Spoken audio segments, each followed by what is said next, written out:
Want you to look in my eyes, want you to lie to my face. I'm going to pick fire over grace. Just wanna kiss the bottle all night. I don't care if I lose it all. Just wanna forget about this tomorrow morning. Today's 1420 podcast goes out to my dad, Steve Radlinsky, who we lost 3 years ago today at the age of 82. Not a day goes by, Dad, that we don't think about you, and we miss your sense of humor immensely. For those of you who knew our dad, have him in your thoughts today, and maybe toast the old guy up in the sky. He'd really appreciate that. He was the best. He's one of a kind, and we miss him. Dad, I love you and I miss you. Here's to you. You are listening to the 1420 Sports Bar Podcast. 4 beer with a sports talk and a whole lot more. We are part of the Belly Up Sports Network. Listen in as Brent and Dave invite you to belly up to the bar with them to talk about everything in the world of sports, just like you would do at your favorite watering hole. It's sports, beer, and shenanigans. So belly up to the bar with us, grab a beverage, and let's get into it.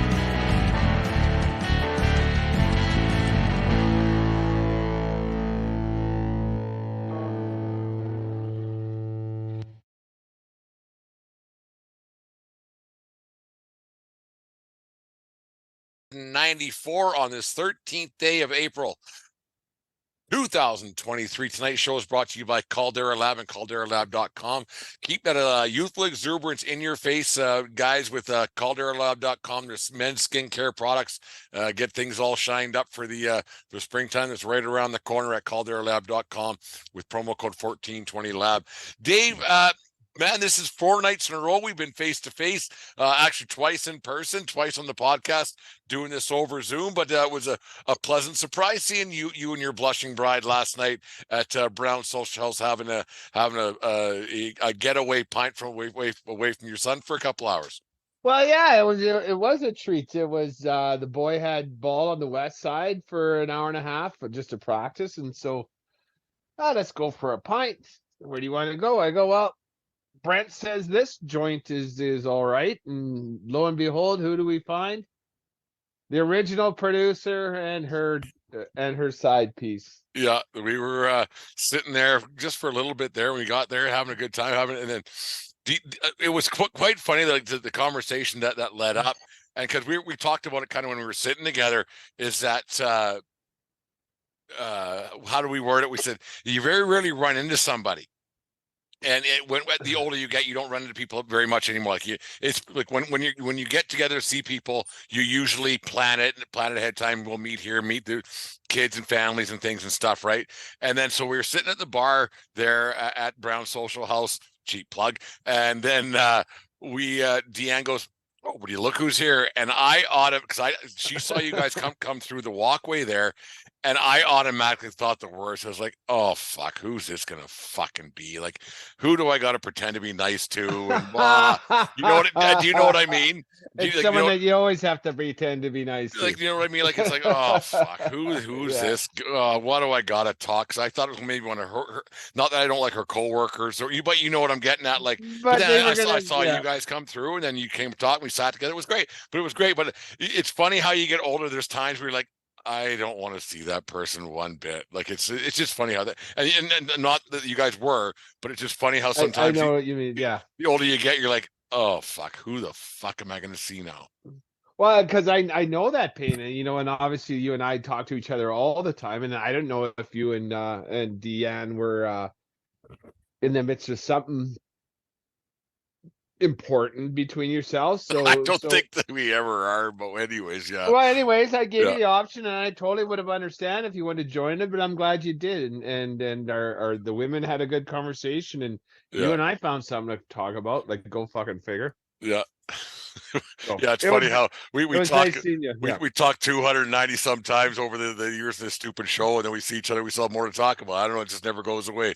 Some of the conversation should be recorded, but no, it was good to see to get the girls together and have a nice chat and not talk about the stupid podcast all the time and everything else. It was good.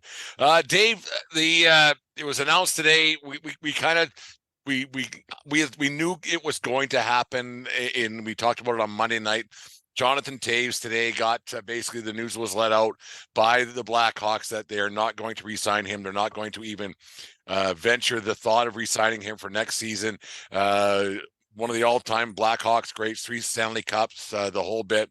He's got some health issues right now, 34 years old.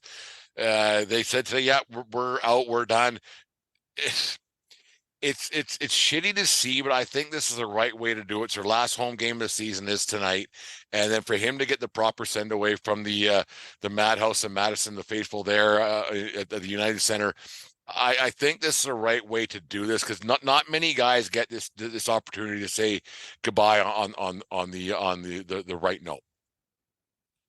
Yeah, it's good. I do have more questions though than why was this announced today by the Blackhawks? Why didn't Toews write a letter himself last week or something like that? It makes you wonder if he really wants to stay and if he wanted to play out another year or two there in the Blacks. It's just like, thanks, Cap, but we got to move on. Like we're terrible. We're terrible. We don't know what your health is like. We can't afford to sign you. So that makes me question Toews himself. He had a hell of a run there in his first 10 years in the league. Yeah. So good.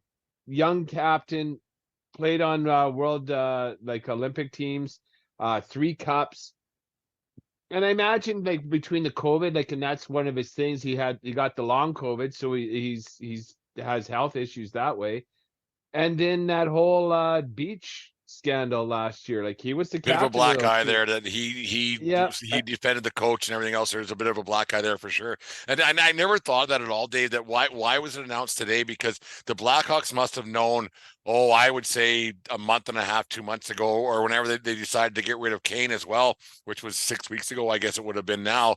It was with the Rangers, but maybe they were like, maybe Toews was, I don't want to go as far as saying begging, but saying, I want to keep playing for you. Well, I'm the face of the franchise. I'm this, I'm on and on.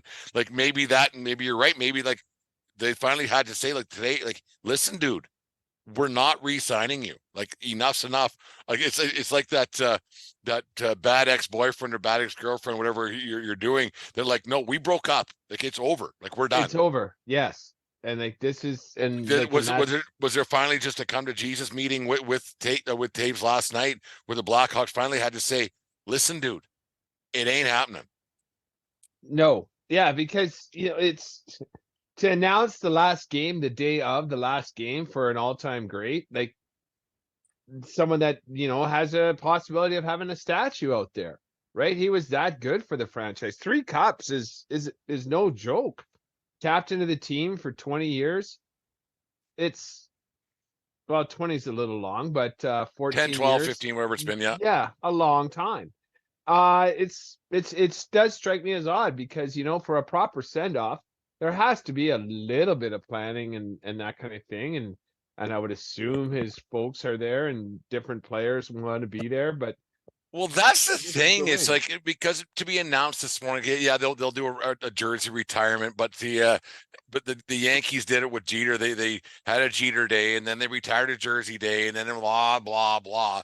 Like this is a marketing thing that maybe the Blackhawks kind of missed out on, because like Jeter announced his retirement at the beginning. I don't know why I always come back to Jeter, but I'm just utilizing him as an example. Beginning of the season, the Yankees and Jeter said, okay, this is it. This was 2014.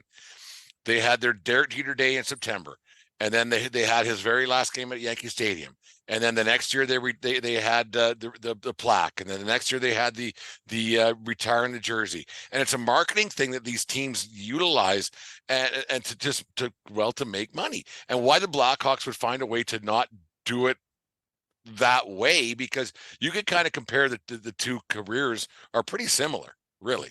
Yeah, and yeah, to leave money on the table, because now the only people making big money on those tickets is the secondary market, and that doesn't go to the owners. We all know that, right? SeatGeek.com.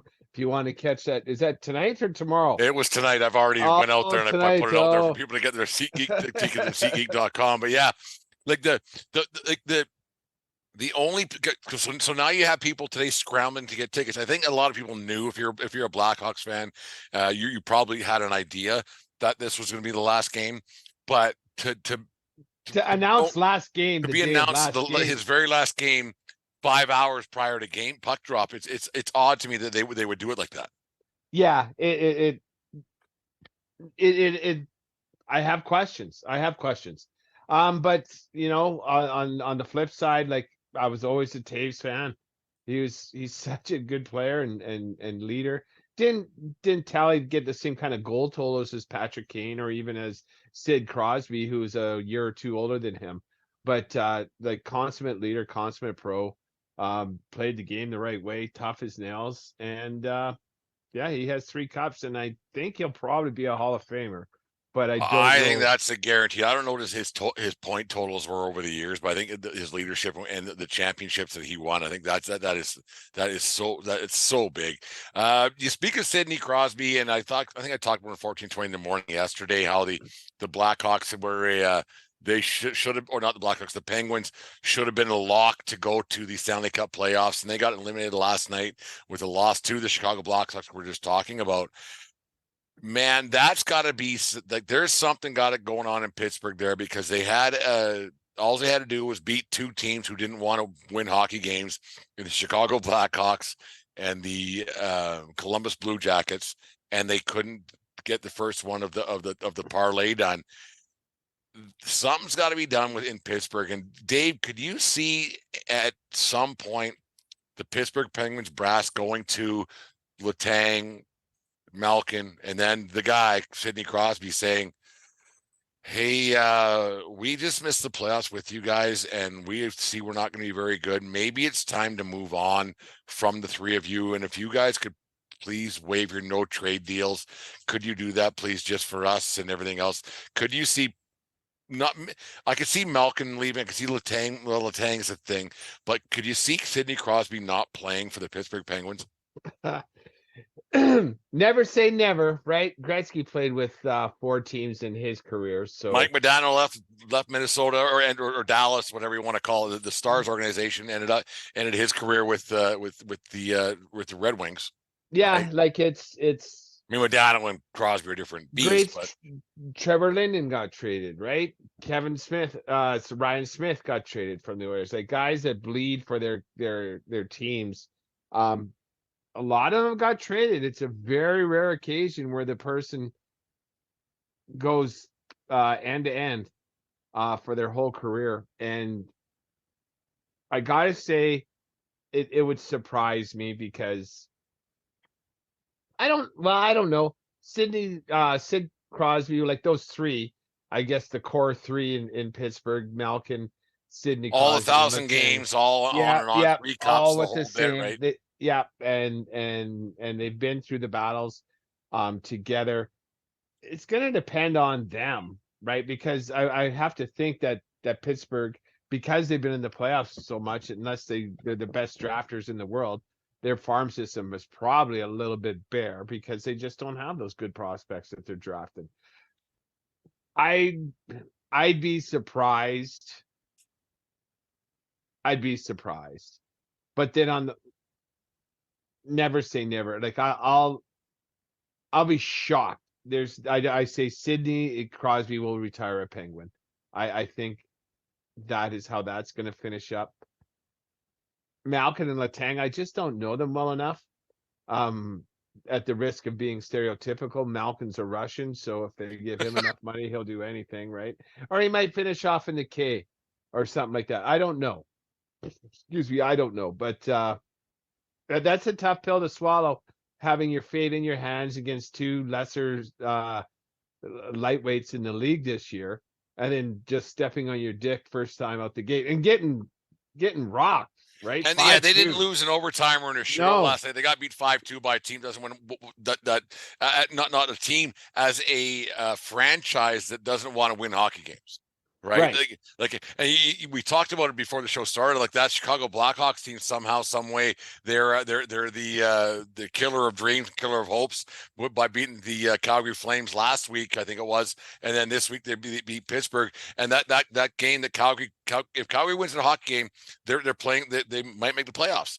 But the Chicago Blackhawks, who didn't want to fucking win a hockey game, end up going there. And the thing is, and when you're on a bad team, and I guess at this stage of the season, you're so loose and you're playing for whatever, and we'll go out there and have a good time, and the other team is gripping their sticks to their sawdust, right? And so it's a little bit tougher. And when you have to win hockey games, not supposed to win hockey games, but when you have to win games that aren't playoff implications, because the playoffs and the regular season are different. But when you have to win a game, no matter what sport it is, you usually end up fucking that up. Yeah, more times than not, you seem to remember the times it gets fucked up more than anything. Who was it? The Chargers and the Raiders 2 years ago. All they had to do was tied, and the Chargers fucked that one up. The Chargers fucked up. Indy had to beat Jacksonville that same year. Yeah, and they fucked it up. Like, goodness, guys, just figure it out, stay focused, and don't get over your skis. And that's what some of these guys do sometimes. And I don't understand how a professional athlete can get so overcome by the moment that they just don't perform up to standards, and then you're gone. And that's what happened to the Penguins. Does it get to because we've been somehow harping on this? So Oilers are up 3-1 with San Jose, so they get a shot to win the conference, actually, which is crazy. Might go for 9 in a row and go into the playoffs hot. But it doesn't come back. We've been harping on this a little bit the last couple of weeks, Dave. When a push comes to shove, when you just have a bunch of, you have your superstars like Crosby, but not long in the tooth, but he's long in the tooth, right? And Malkin. But then you have a bunch of guys who just get insert player here, insert player there, who've never, throughout their careers or throughout their forever and ever, they've never had to win.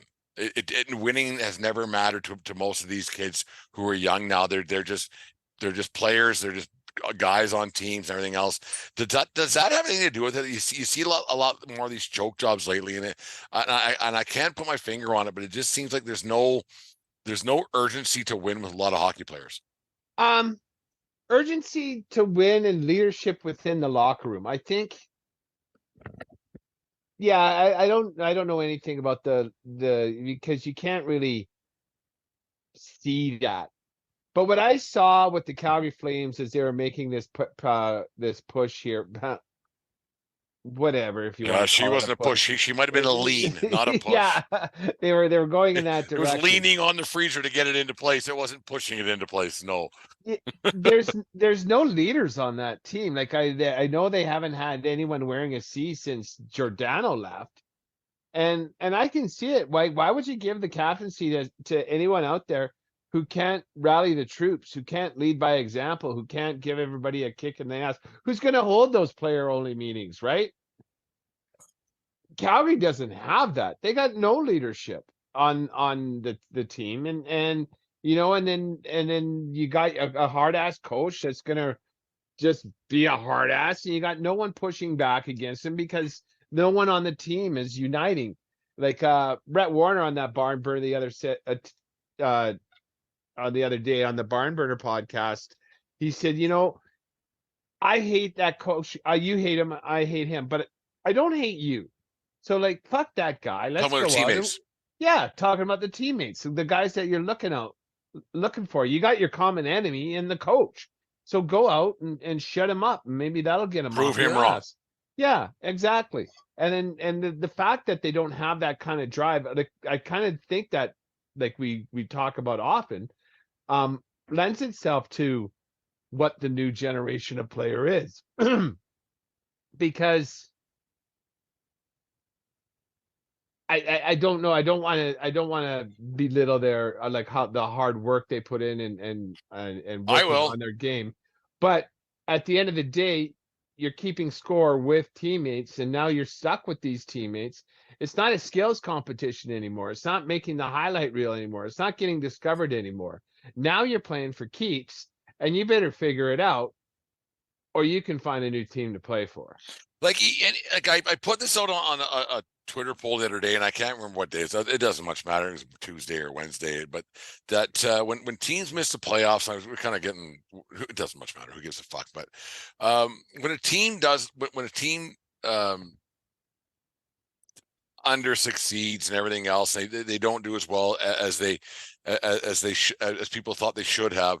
And I had three choices: players, coach, management. And it was funny. There was over like 300 and some votes on this thing. And it was pretty much split down three ways that everybody sees something differently. And I don't know who's to blame more, because at the end of the day, management picks these guys. And then at the end of the day, the coaches, and I think out of the three, the coach is probably the lesser to blame, and he's the one that gets fired the more often. Like when a team does so poorly, it's the players who eventually are out there underperforming. It's not the coach. It's, yes, they're in football it's different, in baseball it's different, in hockey, like all three sports are different. But in general, when the players don't perform, it's the coach who suffers, not the GM or not the players. Like, and the coach is always the one to suffer, always. Yeah, like, so if in baseball, if you don't have starting pitching, you're not going to win. Like, I don't care who you have. So Like, fire the manager. Yeah, we our new pitching coach or something like that. Like, you're giving me all these C-level prospects, and I can't get milk from a stone, wine from a stone, blood from a stone. I can't get blood from a stone, but you can't get milk from a stone either. So you're right on that. Yeah, I can't get milk from a turnip. There's tonight's episode. Milk from a stone.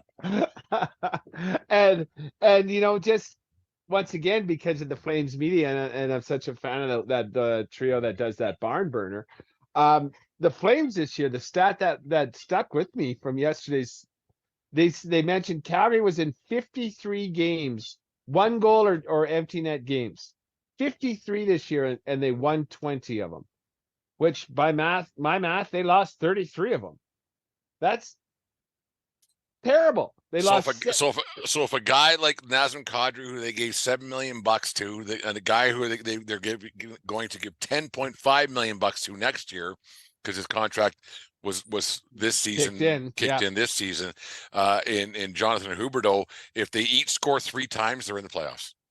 Yeah, or Markstrom makes 4 saves, makes 10 more saves over the course of the year. They're in the playoffs. They're the second. But everybody wants fucking Sutter's head because the players don't like him. And I don't understand how these players, I think we're getting a little bit long in the tooth ourselves, and old man, get off my lawn from our front porch. We're kind of leaning towards that, but I don't think we're wrong a lot of times with these players in hockey, especially, that you just go, what the fuck? Like,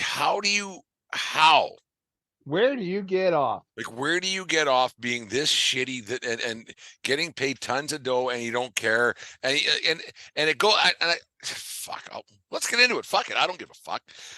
Like, you have all of this skill development, right? And you have all of these different things throughout the summer that these players go to, and it's skill development. So that's for the player, not for the team. Right. So all these kids are learning how to do this and that and the other, and they can all skate like the wind, and they all can stick handle through a fucking hula hoop.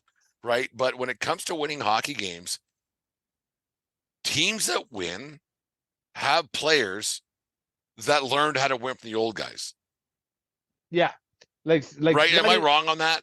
No. Like the will to win, and they have general managers of guys like Steve Yzerman with Tampa and the like, and you have Colorado who had Joe Sakic with the Stanley Cup last year, and the teams that don't win, they have a bunch of fucking nerds and a bunch of capologists and everything else, and those are the teams that don't win. And non-hockey guys who are leading the charge, these teams that don't win.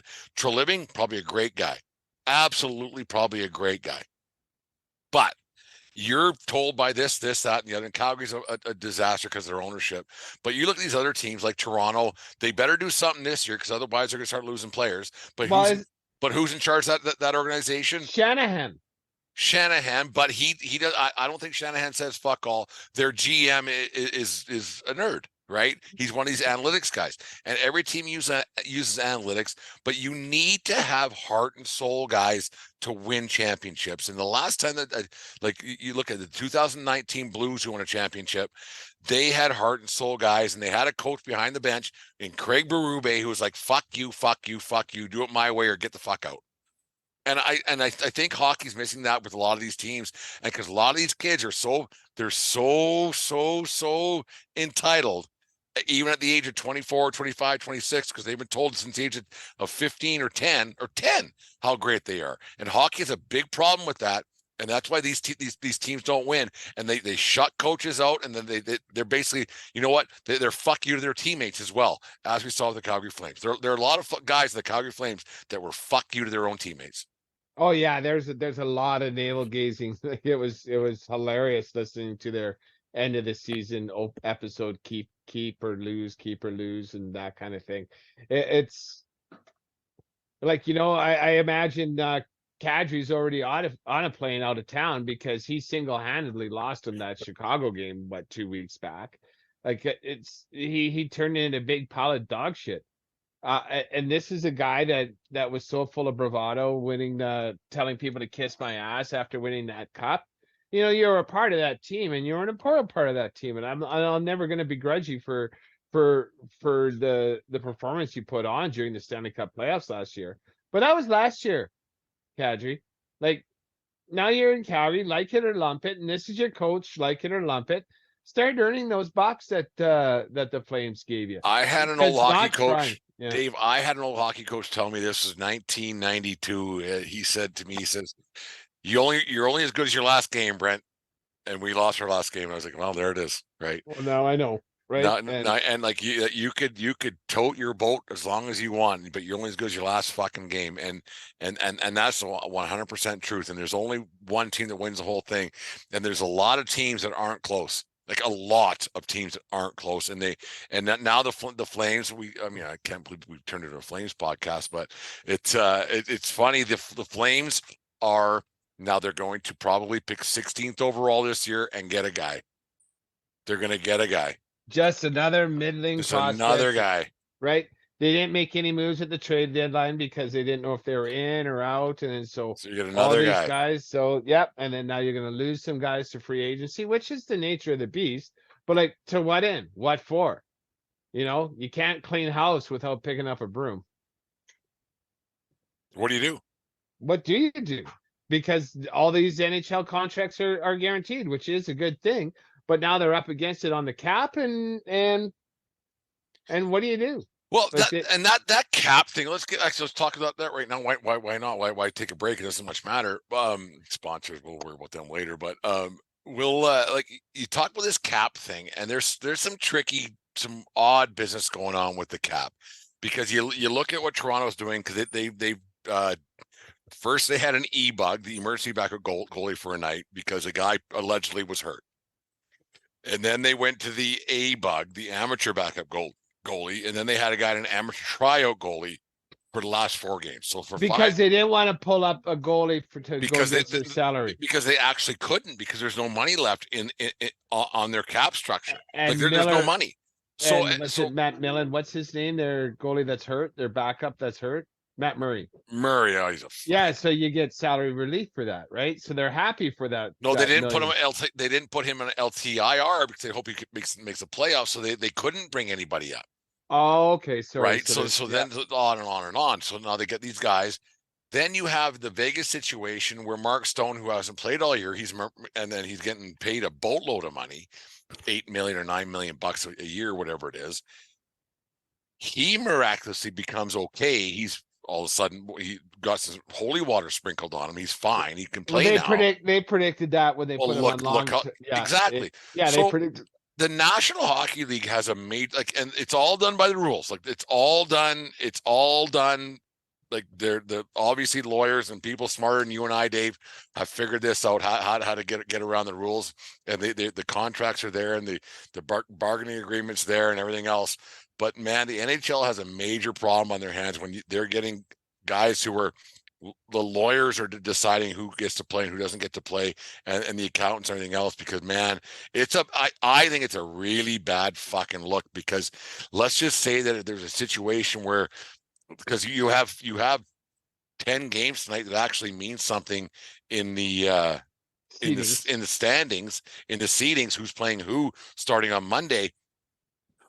Toronto and the Rangers are playing tonight. That game means absolutely nothing. But what if that game is one of the other ones that meant something in the standings? The NHL would have a major problem in their hands if all of a sudden this fucking guy who played for the fucking Lethbridge Hurricanes last week is starting in goal for the fucking Toronto Maple Leafs. I gotta say, I'm frustrated by it. We talked about it a bit, if not last year, 2 years ago, because the Lightning did it 2-3 years in a row with Kucherov, right? Just let him be on holidays for a bit, and then bring him back with his $8 million salary in the playoffs where there is no salary cap. So I think that is a little greasy, but then on the flip side of things, if that was my team that I cheered for, good on you. Fuck it. If you're good enough to make the playoffs and be confident enough that you can do it without one of your better players, and you can make your team better by hiding $8 million on the long-term injury reserve, I do hope there's actually an independent arbiter, doctor, healthcare official that does substantiate the claims of long-term injury reserve. But I guess all you have to do is claim concussion, right? And then lock yourself in a room for 4 weeks. Well, what's the other one? If you have a soft tissue damage, high ankle sprains. No, the high ankle sprain they can see on an MRI, but there's one. I think it's a lower back. You can't do anything with a lower back. Yeah, you can't prove. Oh, it's lower back injury. All right. Yeah, okay. Well, it's sore. Okay. Yeah, and then so I'm kind of okay with it. I would be pissy if it screwed my team over. But if the team, we said it all the time, the owners have all this kind of money. The salary cap is just so the small teams don't get blown out every single year, even though they do, and they're getting blown out because they have shitty management just as much as they have tight pocket strings. If a team is willing to make the financial investment, and why should they be punished by having their $10 million player hurt, right? So make some moves, figure it out, go over the cap, and then just hide that guy, and just you come back when you're good. Obviously no hurry, and Vegas is greasy as they come, and I can't believe I'm kind of defending their modus operandi. That's something else. So they've been greasy since day one. How they fought, and typical Vegas, like not even like Vegas hockey, but typical Las Vegas. We're going to figure this out. The money's going to go in, out, everywhere else. We will fuck you over. We were going to fuck over the common man. We are going to fuck over the government. We are going to fuck people over Las Vegas style, because that's what Vegas is. Because that's how Vegas was built. That's how the city of Las Vegas, not just the hockey franchise, but the city of Vegas was built by screwing people over. And someone smarter. And now they got a guy in the hockey business who's screwing people over and figuring it out, because that's what they're doing. Someone cooking the books, someone smarter than you cooking the books to show it's all legal. Here you go. Take a look at the books. Unbelievable. Where's the other set of books? I don't know what you're talking about. I don't know what you're talking about. This is my only set of books. No, right? it's unbelievable how Vegas has found a way to do it. It's just because they might win the Western Conference again tonight and everything else. It's crazy. You wonder how it's all going to pan out, because it's been such a tight season, and there's to be on the second last night of the season and have only one playoff matchup set as of right now, as we're recording this. So when you guys listen to this tomorrow morning, everything will pretty much be set in stone. But this is what the NHL wanted, and it's what they got: the competitive balance with the extra point and everything else, and shootouts, and it's the NHL wanted, and they got it. I think, and I've said it before, I believe, but I'm going to say it again. I hate the 3-point game. If every game, they make every game worth 3 points, is what I think. 3 points for a win, 0 points for a regulation loss. Win in overtime and shootout, 2 points, and the loser gets 1. And that way, every game is a 3-point. And then it's really more indicative of who the more dominant teams are. because all these shootout wins and giving someone a point for the I loss think is if you for lose dicks. in overtime, and I thought about this yesterday, if you lose in overtime, you get 0 points. Even If though you it's 3-on-3 hockey, yeah, like not real hockey, like your argument the yeah. other day with baseball, right? If you lose, oh, if you lose in overtime, you get 0. If you go to the shootout, you get 1. And then winner gets 2, Yeah. or Yeah, huh. I think if you, it's still kind of hockey. I hate it. I hate it with every sense of my being. How games are decided by a shootout. Uh, I hate it. I get it. And what's the alternative? You can't ask them to play till midnight every night. But I think if you're gonna have 3-point games, make every game worth 3 points, and then that rewards teams for winning it. And then teams will go for it more in overtime. And Why then not just leave it as a tie? because the people have spoken that they don't like ties. I don't care. Well, Well, like I would like a tie more than some team losing in a shootout. and then each team gets 1 point. Done. Yeah. That's better than this system because loser points are loser points. Let's What was like it was Cub loser. Carson back in the days. It was back on the Bear 100.3 in Edmonton, kissing the sister. It Yeah. feels good, but it's not really that good. Yeah. Right. It's odd. It's awkward. And like we lost. It's kissing the sister. Right. No, I hate it. I hate I hate it more than anything. I hate that when you lose, you get points. You lost. Yeah. I agree. Like any So other game, just like you go home. Like so if this is a tournament, you go home. leave it as a Right? tie. Leave it. Yeah. I prefer that because then that's once again, then the standings will be more indicative of the dominant teams. Right? Could you imagine how uh bad Buffalo Boston would have boat raced the league with that 3-point system? And that's what they do in soccer and all the soccer leagues as well. 3 points for a win, and a tie, both teams get 1 point. So you play for the win. Wins take priority, and that's what should happen. A regulation win. You don't want overtime. Don't tie. Well, Win. just yesterday, I was looking through the stats, and they're playing this and they're playing this, but if there's an overtime, I was like, holy fuck! I didn't have enough abacuses and fucking and fingers and toes to figure it all out. What could all the different situations? Because a tie here, tie this, and then they had this many wins and like regulation on. And then that's the first tiebreaker in Like standings what is the regulation fuck? and overtime wins. Yeah. So like we're old enough, Dave, to remember when there wasn't even overtime. Right. It was just the game was over.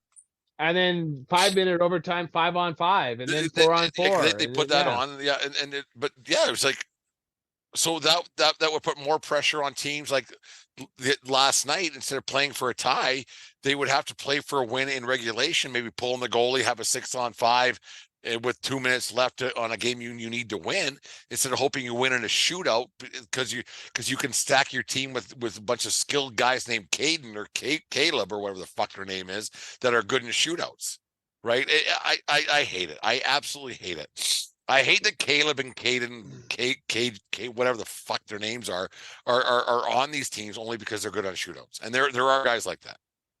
Oh yeah, there's a ton of soft guys out there, right? That are just skilled as shit, but they don't want to get hit, right? They can't muck it up. They can't be responsible defensively. So that's why they're there for the shootouts. But on that same token, just if it's don't get to that point. And then I think we would see more entertaining games if they went to this 3-point system. And rewarded teams for finishing in regulation. And then also on that thing, like the playoff races, sure there'd be some teams like Boston running away with this, but then if you can start beating teams ahead of you in the standings and getting 3 points instead of going to a shootout and doing this 2-1 crap, oh man, I think it would allow for teams to get on run and make up a shit ton of ground in the final 2-3 weeks of the season. Goal and score goals. Score goals, just win, baby. Win. Yeah. Just win. Anyways, the 1420 Sports Bar Podcast, 4 Beer Sports Talk, and a whole lot more. This segment is brought to you by Caldera Labs and calderalab.com. Use promo code 1420LAB at calderalab.com for your men's skincare needs today, and keep that youthful exuberance in your mug all year. You just listened to the 1420 Sports Bar Podcast. 4 Beer with Sports Talk, and a whole lot more. We are part of the Belly Up Media Network. Let's get into it.